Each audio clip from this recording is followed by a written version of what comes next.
Bienvenidos a la clase del día de hoy. Mi nombre es Jessica Salas. Soy médica del equipo de diagnóstico y tratamiento del dolor del Instituto Alexander Fleming y coordinadora médica de la sede Saavedra. En esta clase vamos a hablar sobre analgésicos no opioides y vamos a dividirla en dos partes: antiinflamatorios no esteroides y sedantes. Para todos estos fármacos está recomendado su uso desde el primer escalón de la escalera analgésica de la OMS. Con respecto a los antiinflamatorios no esteroides, constituyen un grupo de fármacos que poseen efecto analgésico débil o moderado con efecto antiinflamatorio y antipirético, cuyo mecanismo de acción es la inhibición de la síntesis de prostaglandina. Para incluirse dentro de este grupo deben cumplir las tres propiedades, es decir, ser antiinflamatorio, analgésico y antipirético. Por eso fármacos como el paracetamol o el metamizol no son AINES, tienen mecanismo de acción diferente y pueden unirse en terapia a los antiinflamatorios no esteroides. Existen más de 50 AINES diferentes. Son el primer escalón en el tratamiento del dolor de acuerdo a la escalera analgésica de la OMS. El ácido acetilsalicílico es el prototipo del grupo y el fármaco más consumido en el mundo. Son frecuentemente usados para la automedicación de síntomas muy prevalentes como cefalea, dolor muscular, catarro de vía aérea superior, y muchos pueden adquirirse sin prescripción médica. Presentan ciertas características como tienen efecto techo, es decir, el aumento de la dosis no aumenta el efecto beneficioso, pero sí aumenta el efecto tóxico. No producen tolerancia ni dependencia física. Son antitérmicos, pero no disminuyen la temperatura sino el fiebre. Son antiagregantes por inhibición de la ciclooxigenasa 1. Presentan alta unión a la albúmina y atraviesan la barrera hematoencefálica. Su mecanismo de acción, a través del bloqueo de la ciclooxigenasa 2, es común en todos ellos. Sin embargo, la selectividad para esta isoenzima es muy variable. Dicha selectividad ha permitido clasificar a los AINES según su oportunidad de bloquearla en forma exclusiva o no. Es decir, si no selectivos, como el ácido acetilsalicílico, el naproxeno, el ibuprofeno, el diclofenac, la indometacina, y selectivos como el heterocoxib y el celecoxib. Con respecto a la farmacocinética, se absorben completamente por vía oral. En el plasma se combinan con albúmina en gran proporción, pero es una combinación fácilmente disociable, por lo que son frecuentes las interacciones. Se metaboliza a nivel del hígado y se produce recirculación enterohepática, lo que contribuye a la persistencia de los niveles sanguíneos terapéuticos. Se elimina por vía renal a través de un mecanismo sodio dependiente del túbulo proximal. Casi todas estas drogas se eliminan a nivel renal como metabolitos. Sin embargo, su biotransformación es específica para cada fármaco debido a su naturaleza química. De acuerdo a su vida media se los puede dividir en AINES de vida media corta y de vida media prolongada. De vida media corta, es decir, menos de 6 horas, encontramos el ibuprofeno, el diclofenac, ketoprofeno e indometacina. De vida media prolongada, más de 6 horas, naproxeno, celecoxib, meloxicam y piroxicam. Para evaluar la respuesta terapéutica o toxicidad del AINE se debe alcanzar la estabilidad plasmática, lo que lleva de 3 a 5 vidas medias. Las actividades antiinflamatorias, analgésicas y antipiréticas de los AINES están mediadas por su inhibición de la síntesis de prostanoides sintetizados a partir del ácido araquidónico. Las isoenzimas ciclooxigenasa convierten el ácido araquidónico primero a prostaglandina G2 y luego a prostaglandina H2, que experimenta una serie de reacciones de conversión posteriores para la producción final de 5 prostanoides bioactivos, que son la prostaglandina D2, E2, F2-alfa, prostaciclina y tromboxano 2. Estos prostanoides inciden en una amplia gama de procesos, algunos de ellos opuestos, fisiológicos y patológicos. La isoenzima ciclooxigenasa 1 se distribuye ampliamente en el cuerpo, pero se concentra en forma constitutiva en células de estómago, riñón, endotelio y plaquetas. Las prostaglandinas catalizadas por la ciclooxigenasa 1 controlan entonces la perfusión renal, promueven la agregación plaquetaria y proporcionan gastroprotección al regular la secreción mucosa. La ciclooxigenasa 2, por su parte, es inducida por inflamación y está presente en macrófagos, leucocitos, fibroblastos y células sinoviales. Las prostaglandinas formadas a través de la actividad de la ciclooxigenasa 2 median el dolor, la inflamación, la fiebre e inhiben la agregación plaquetaria. A su vez presenta un mecanismo de acción periférico y central. A nivel periférico producen bloqueo de prostaglandinas por inhibición de la ciclooxigenasa, producen interferencia con la activación de neutrófilos, producen inhibición de citoquinas, inhiben la oxígeno nítrico sintetasa, in vitro esta enzima aumenta la permeabilidad vascular prolongando la inflamación y producen estimulación de la liberación de encefalinas endógenas. A nivel central, producen inhibición de prostaglandina a nivel espinal y cerebral. A su vez, las propiedades físico-químicas les permiten insertarse membranas biológicas e interrumpir las interacciones necesarias para la función celular, como ser transporte de aniones transmembranas, fosforilación oxidativa, modificando así la transmisión de señales dolorosas. Podrían además estimular la vía inhibitoria descendente. La activación de las neuronas de esta vía da como resultado la liberación de serotonina, noradrenalina y opioides endógenos. El uso de AINES está indicado para el tratamiento del dolor nociceptivo con componente inflamatorio de intensidad leve a moderada, como el dolor osteoartromuscular, dolor visceral como dismenorrea, cólicos, dolor odontológico, alergias infantiles y para la polifarmacia racional, es decir, el uso de uno o más medicamentos con diferentes mecanismos de acción. Con respecto a los efectos adversos, a nivel renal pueden producir nefritis intersticial y necrosis papilar aguda. El perfil de riesgo renal es similar a todos los AINES, con independencia de la selectividad COX-1-COX-2, esto porque reducen el flujo de sangre al riñón al interferir con la vasodilatación mediada por prostaglandinas. El mayor riesgo se da en situaciones de depresión de volumen, como deshidratación, o por disminución del volumen arterial efectivo, por insuficiencia cardíaca o cirrosis, y en edad avanzada. A nivel gastrointestinal producen efectos adversos por un doble mecanismo, directo e indirecto. Por acción directa estimulan la secreción ácida y de pepsina, y, al ser ácidos débiles en el medio ácido gástrico, adquieren protones convirtiéndose en una forma altamente liposoluble que penetra en las células de la mucosa. En el interior celular, en pH alcalino, se ionizan a formas hidrosolubles que no difunden a través de la membrana y este atrapamiento o acúmulo intracelular genera edema, necrosis y hemorragia. Y por acción indirecta, esto por inhibición de la síntesis de prostaglandina, en particular la ciclooxigenasa 1. En condiciones normales, las prostaglandinas estimulan la secreción de mucina, de bicarbonato, mejoran el flujo sanguíneo y el transporte de oxígeno por vasodilatación e estimulan la proliferación de células epiteliales. Son factores de riesgo para desarrollar gastropatía erosiva de edad mayor de 65 años, el antecedente de reacción adversa previa a los antiinflamatorios no esteroides, el uso de otros medicamentos que pueden exacerbar cualquier efecto adverso gastrointestinal, como ser anticoagulantes, inhibidores selectivos de la recaptación de serotonina y corticoides, enfermedad sistémica concomitante, renal, hepática, tabaquismo y el consumo excesivo de alcohol. Con respecto a los efectos adversos hepáticos, es frecuente observar la elevación de transaminasas, la insuficiencia hepática es muy rara, el diclofenac fue relacionado con casos de hepatitis activa crónica. Los casos de injuria hepática son más frecuentes cuando hay enfermedad sistémica asociada y el paracetamol presenta toxicidad dosis dependiente, produce necrosis del hepatocito, predominantemente a nivel centrolobulillar. Tanto los efectos analgésicos y antiinflamatorios como los efectos adversos cardiovasculares dependen de la inhibición de la ciclooxigenasa 2. El efecto protrombótico podría deberse a la inhibición de la ciclooxigenasa 2 endotelial con disminución de la prostaciclina y un incremento relativo de los niveles del tromboxano. En el 2004 se retiró del mercado el rofecoxib por incrementar significativamente el riesgo cardiovascular. Los actuales inhibidores de la ciclooxigenasa 2 implican un riesgo cardiovascular similar al de los demás antiinflamatorios no esteroides. Los coxib, con un efecto dosis dependiente, y el diclofenac a 150 mg día, aumentarían el riesgo de eventos vasculares mayores. Por su parte, el naproxeno a dosis de menos de 1000 mg día y el ibuprofeno a dosis baja, o sea, igual o menor a 1200 mg día, deberían considerarse los AINES con el mejor perfil de seguridad cardiovascular. Por lo tanto, las decisiones terapéuticas deben basarse en una adecuada evaluación del riesgo del paciente, utilizando los antiinflamatorios más seguros a las menores dosis efectivas por el menor tiempo posible que permite el control de los síntomas, restringiendo su utilización en enfermos con aumento del riesgo cardiovascular. Con respecto a la presión arterial, pueden incrementar la tensión arterial media entre 2 a 5 milímetros de mercurio en pacientes normo y hipertensos. A su vez, disminuyen el efecto antihipertensivo de todas las drogas, excepto los bloqueantes cálcicos. Y la inhibición de la ciclooxigenasa 2 en el riñón reduce la excreción de sodio y aumenta la retención de agua.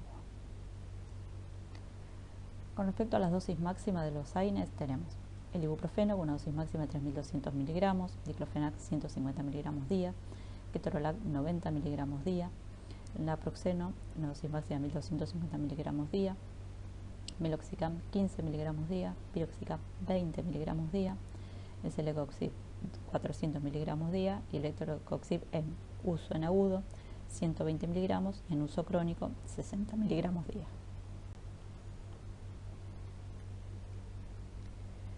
Finalmente, el paracetamol es un fármaco con efecto analgésico y antipirético. Actúa por inhibición de la isoenzima COX-3 en cerebro y médula espinal con débil acción sobre la ciclooxigenasa 1 y 2. Como antipirético, actúa sobre el centro termorregulador hipotalámico, inhibiendo la síntesis de prostaglandina y los efectos de pirógeno endógeno, dando lugar a vasodilatación periférica, aumento del flujo sanguíneo a la piel e incremento de la sudoración que contribuyen a la pérdida de calor. Potencia el efecto del tramadol y la codeína más que otros AINES. El metabolito del paracetamol, a su vez a nivel cerebral, inhibe la absorción celular de la anandamida, lo que resulta en un incremento de los niveles de este endocannabinoide, con la consiguiente modulación del dolor. Por su parte, tiene un efecto hepatotóxico dosis dependiente. Esto porque el paracetamol sufre un intenso metabolismo hepático del 90-95% mediante reacciones de conjugación con ácido glucurónico y sulfato. Estas rutas son saturables a dosis altas, lo que hace que se metabolice por rutas alternativas del citocromo P450, dando lugar a metabolitos hepatotóxicos que consumen glutatión para su eliminación. Cuando se agota el glutatión endógeno, el metabolito permanece más tiempo sin metabolizar en el organismo, siendo el causante de toxicidad hepática. Su dosis máxima es de 4 gramos día, con una dosis tóxica a partir de los 8 a 10 gramos día.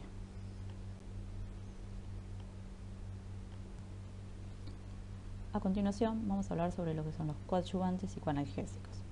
Estos son medicamentos que fueron desarrollados originalmente para tratar trastornos no relacionados con el dolor en sí mismo, pero en los que se descubrieron en un momento posterior propiedades que aliviaban el dolor. Estos fármacos se pueden administrar solos o combinados con otros analgésicos en cualquiera de los escalones de la escalera analgésica de la OMS.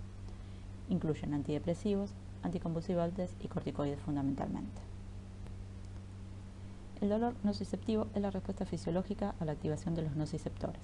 En cambio, el dolor neuropático obedece a una lesión o disfunción del sistema nervioso central o periférico, es patológico y no reporta ningún beneficio. Este tipo de dolor es de naturaleza crónica, puede durar años y suele ir acompañado de trastornos del sueño y del estado del ánimo, lo que ocasiona una pérdida de la calidad de vida y la funcionalidad de los pacientes que lo presentan. Hay superposición entre el dolor crónico y neuropático, y el principal objetivo de los fármacos adyuvantes es justamente el control del dolor neuropático. Algunos modelos de dolor mixto y dolor neuropático en cáncer son las plexopatías, lumbopélvica, braquial, la neuropatía periférica inducida por quimioterapia, las metástasis leptomeningias, síndrome de compresión medular, dolor postmastectomía y posttoracotomía, dolor postcirugía del suelo pélvico, por mencionar algunos. Con respecto a los antidepresivos, según sus propiedades farmacológicas en el tratamiento de la depresión, se clasifican en inhibidores selectivos de la recaptación de serotonina. Después tenemos los llamados duales, que son inhibidores de la recaptación de serotonina y noradrenalina, los antidepresivos tricíclicos y los antidepresivos inhibidores de la monoaminoxidasa. Los antidepresivos duales y tricíclicos son los que mayor indicación tienen en el tratamiento del dolor crónico, especialmente el dolor neuropático. La amitriptilina es el antidepresivo tricíclico mejor estudiado. Forma parte del grupo de las aminas terciarias y actúa inhibiendo por igual la recaptación de serotonina y de noradrenalina. Los antidepresivos tricíclicos se metabolizan por el sistema enzimático de citocromo P450, CYP2D6. Tiene acción bloqueante sobre los receptores histaminérgicos, colinérgicos muscarínicos y alfa-1. El bloqueo del receptor histaminérgico H1 ocasiona sueño y aumento de peso. La acción anticolinérgica provoca sequedad de boca, constipación, visión borrosa, y el bloqueo alfa-1 genera hipotensión arterial, fundamentalmente de tipo ortostática. Entran dentro del grupo de las drogas con riesgos de prolongar el intervalo QT, por lo que siempre hay que tener presente el riesgo de interacciones. Es común que estos pacientes no usen otras drogas, por ejemplo metadona. Las dosis analgésicas de este fármaco son inferiores a las empleadas para el tratamiento antidepresivo. Por regla general, las dosis analgésicas de amitriptilina promedio es de 75 miligramos día, pero puede llegar a un máximo de 150 miligramos en 24 horas. El tratamiento se inicia a dosis bajas de 10 a 15 miligramos al día para facilitar la tolerabilidad y se aumenta en forma progresiva a lo largo de varias semanas hasta alcanzar la dosis de mantenimiento. Su respuesta terapéutica tampoco es inmediata y suele presentarse al cabo de 1 a 4 semanas tras el inicio del tratamiento. Dentro de los antidepresivos duales tenemos la duloxetina. Esta inhibe la recaptación de serotonina, noradrenalina y en menor medida dopamina. No tiene afinidad por los receptores colinérgicos, histaminérgicos, adrenérgicos ni por los sitios de unión de los canales de sodio, potasio, calcio. De ahí su perfil de efectos secundarios más favorables, motivo por el cual su dosificación también resulte más simple. Es metabolizada por el citocromo P450, específicamente por las isoenzimas CYP2D6 y CYP1A2. La duloxetina está aprobada por la FDA para su uso en el tratamiento de trastorno depresivo mayor, trastorno de ansiedad generalizada, fibromialgia, dolor musculoesquelético crónico y neuropatía diabética periférica. El uso off-label, es decir, no aprobado por la FDA, incluye la neuropatía periférica inducida por quimioterapia y la incontinencia urinaria de fuerza. Su efecto secundario más habitual son las náuseas, que se presentan en aproximadamente un 14% de los pacientes, aumentando esta proporción al aumentar la dosis diaria administrada.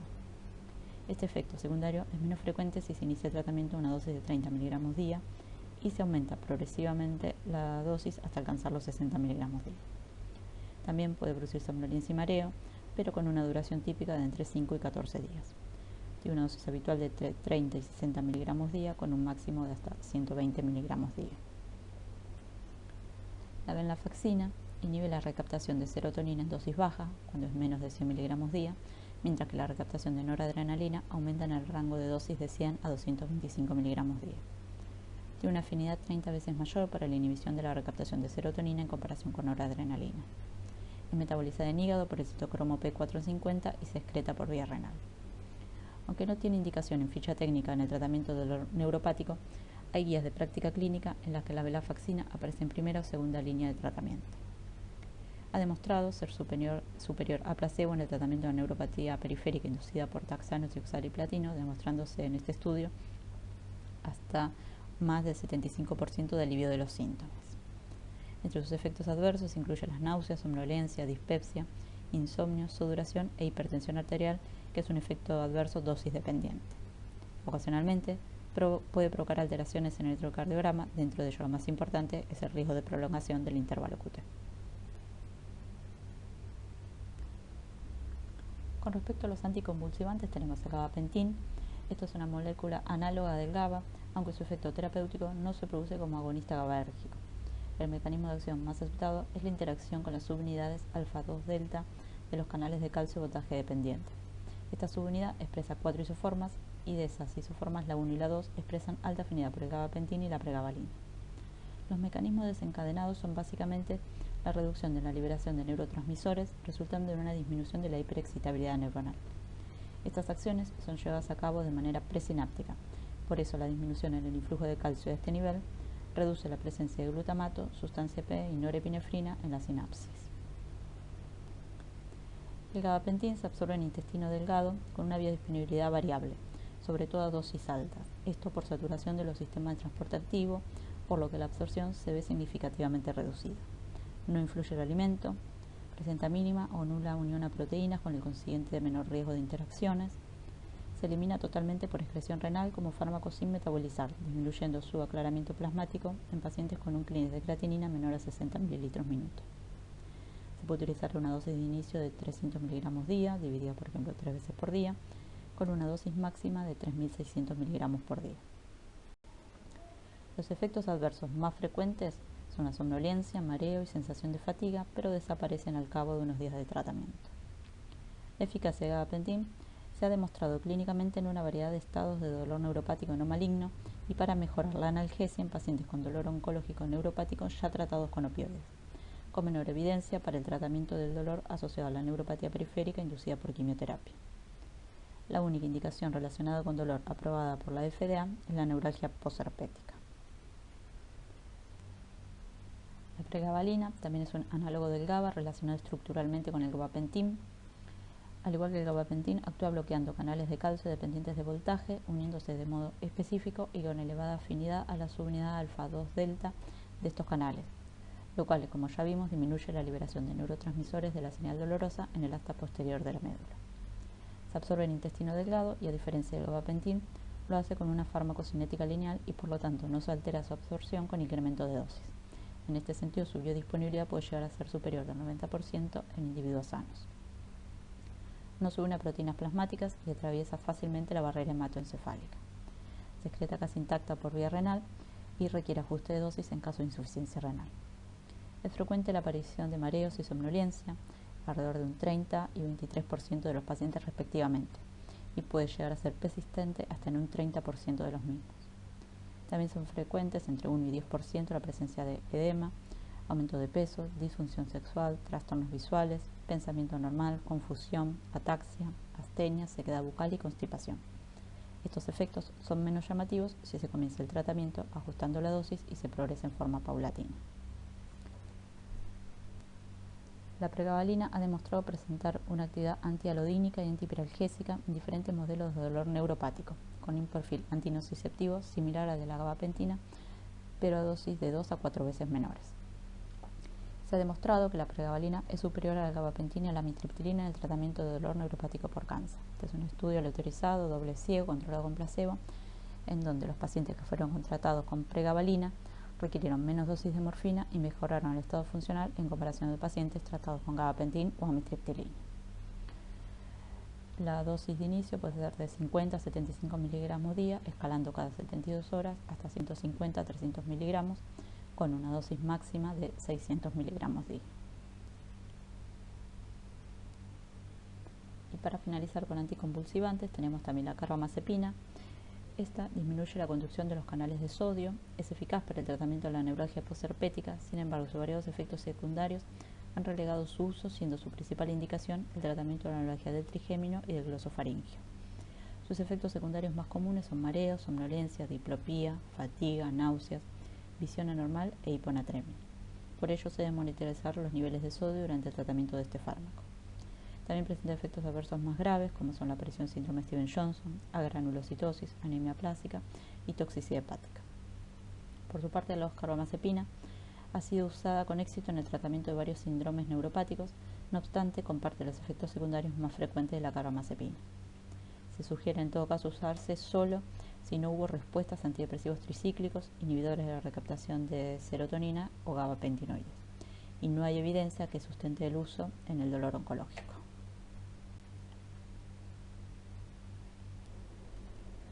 Dentro de los ayudantes más utilizados tenemos los corticoides. Los corticoides empleados con más frecuencia en el tratamiento del dolor son derivados sintéticos del cortisol, que es el principal glucocorticoide producido por la corteza suprarrenal. Estos inhiben la liberación de prostaglandinas actuando sobre la fosfolipasa 2 e impidiendo su conversión a ácido araquidónico. Si bien los corticoides son ampliamente utilizados, se tiene poca evidencia sobre efectividad en dolor por cáncer. Se puede encontrar algo más de evidencia en cuanto a astenia y anorexia. Para el tratamiento del dolor, los corticoides se pueden administrar por vía oral, intravenosa, intramuscular, intraarticular, epidural. Las guías de la Organización Mundial de la Salud recomiendan la administración de esteroides adyuvantes para lograr el control del dolor cuando esté indicado, con un grado de recomendación fuerte pero con evidencia de calidad moderada.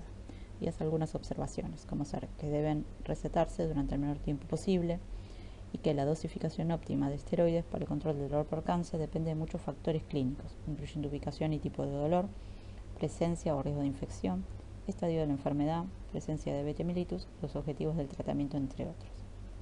El corticoide ideal, dosis y duración es poco claro, siendo el más recomendado la dexametasona. Los usos de los corticoides en cáncer son entonces, como dijimos, el tratamiento del dolor, pero también de oclusión intestinal, compresión medular, disnea de causa obstructiva, síndrome de vena cava superior. En el caso del dolor óseo por cáncer, el tratamiento debe ser multimodal, es decir, farmacológico, con fármacos opioides y no opioides de acuerdo a la escalera analgésica de la OMS, radioterapia, agentes modificadores e incluso cirugía. Con respecto a los agentes modificadores, contamos con los bifosfonatos, ácido saledrónico, pamidronato y el denosumab. Los bifosfonatos inhiben la diferenciación y maduración de los osteoclastos y por lo tanto previenen la resorción ósea y la hipercalcemia, disminuyendo la incidencia de eventos óseos y además ayudan a reducir el dolor óseo y el uso de analgésicos.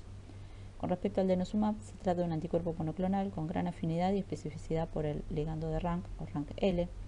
Esto es una proteína secretada por las células tumorales y la célula osteoblástica. Esta proteína se une a los receptores RANK ubicados en la superficie de los osteoclastos, lo que desencadena la proliferación y maduración de los mismos. El denosumab entonces previene la activación de los receptores RANK en la superficie de los osteoclastos y sus precursores, lo que inhibe su formación, proliferación y supervivencia, reduciendo la resorción ósea en el hueso trabecular y cortical. Entre los efectos adversos encontramos síndrome pseudogripal, insuficiencia renal asociada a los bifosfonatos, hipocalcemia y osteonecrosis de mandíbula, por lo que siempre se recomienda un control odontológico previo al tratamiento. Tanto las guías de la Organización Mundial de la Salud, la Asociación Americana de Oncología y la Sociedad Europea de Oncología recomiendan su indicación al momento del diagnóstico de metástasis óseas no complicadas. respecto a cannabis y cannabinoides, el delta 9 tetrahidrocannabinol o THC es el principal cannabinoide psicoactivo, pero se ha informado que hay más de 100 especies de cannabinoides en la planta. El cannabidiol, por su parte, o CBD, que luego del THC es el de mayor concentración en muchas especies de cannabis, no producen los efectos psicotrópicos asociados con el cannabis.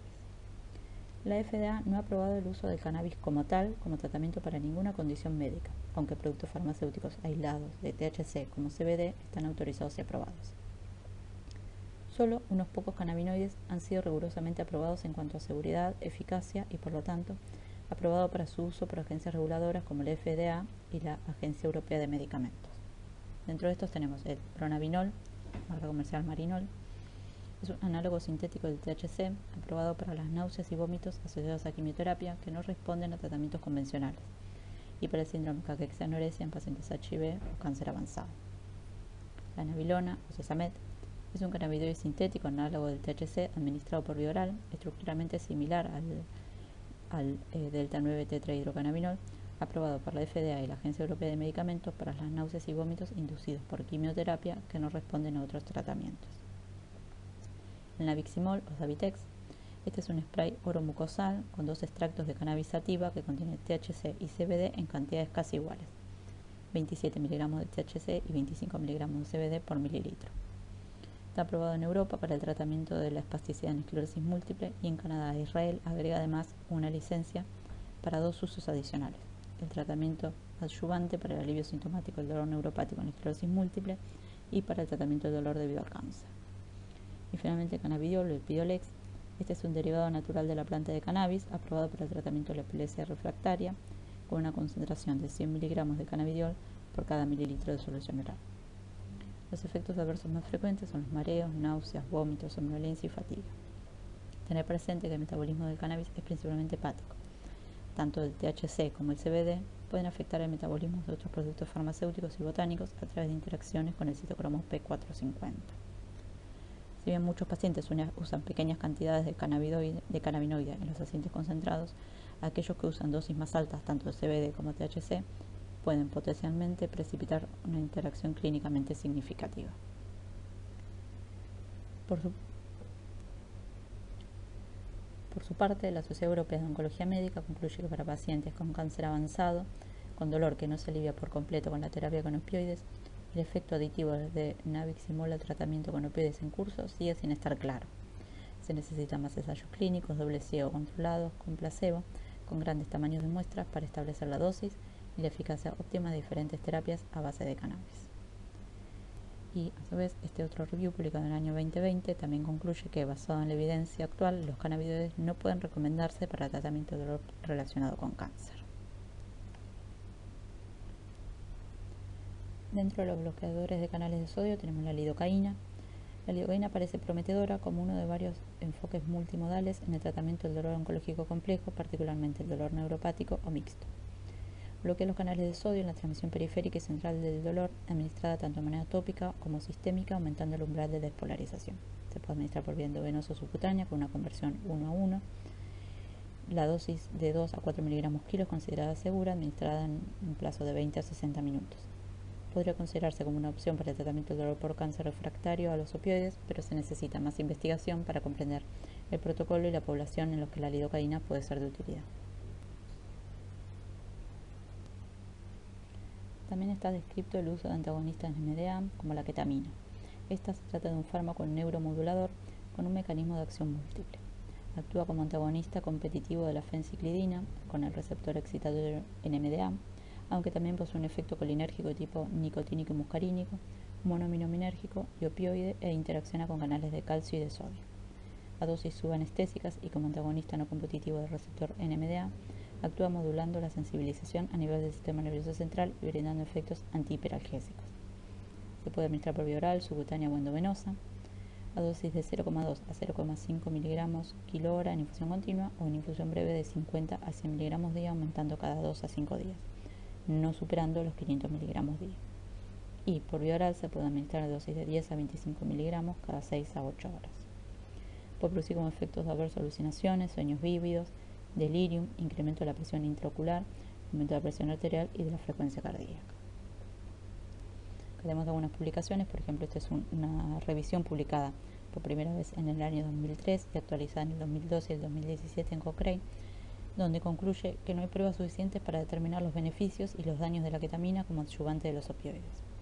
En la siguiente publicación es un estudio también de uso de ketamina oral versus placebo en pacientes con dolor neuropático asociado a cáncer, donde la ketamina oral no demostró ser superior al placebo. Por lo tanto, algunas guías incluyen la opción de usar ketamina, pero reconocen la falta de evidencia para respaldar su uso. Para finalizar, hay que tener presente entonces que las intervenciones comúnmente recomendadas por las guías no siempre están respaldadas por una sólida base de evidencia. Se requiere investigación para evaluar la eficacia de los antiinflamatorios no esteroides, anticonvulsivos, antidepresivos, corticosteroides y algunas técnicas anestésicas invasivas en el tratamiento del dolor por cáncer. Muchas gracias por su atención.